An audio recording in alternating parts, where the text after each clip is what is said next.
আমরা আর প্রতিহিংসার রাজনীতি করতে চাই না। আমরা আর প্রতিহিংসার রাজনীতির দায় নিয়ে আমরা চলতে চাই না। এই তরুণ প্রজন্ম হচ্ছে চাকরি চায়, এই তরুণ প্রজন্ম হচ্ছে নতুন সমাজটা চায়, রাষ্ট্র কাঠামোর সংস্কার চায়, রাষ্ট্র কাঠামোর পরিবর্তন চায়। আমরা এই তরুণদের নিয়ে একটি সুখী সমৃদ্ধ সুন্দর দেবিদ্বার গড়ে তুলব, এবং সেখানে আপনার সহযোগিতার প্রয়োজন। আপনারা সহযোগিতা করবেন না আমাকে? করবেন না আমাকে?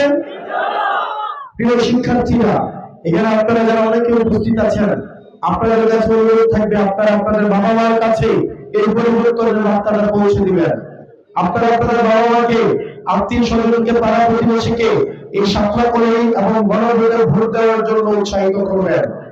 আপনাদের কাছে যদি মনে হয় সাতলা কলেজের প্রার্থী এই বিদ্যালয়কে উন্নতি করার, সমৃদ্ধ করার যোগ্যতা রয়েছে, কেবল তখনই আপনি আপনার বাবা মাকে বলবেন।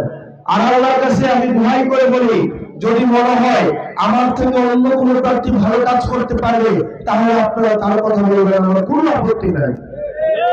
কিন্তু যদি আপনার বিবেকের কাছে একবার বলে, আপনার বিবেককে প্রশ্ন করবেন, আপনি যে দলের রাজনীতি করেন না কেন, বিবেকের কাছে একবার যদি জিজ্ঞেস করেন যে এবার দলের ঊর্ধ্বে দেবিদ্বারের জন্য কে মূলত পরিবর্তন নিয়ে আসবে, আপনার বিবেক যদি আমার কথা বলে, তাহলে আমাকে ভোট দেওয়ার কথা বলবেন।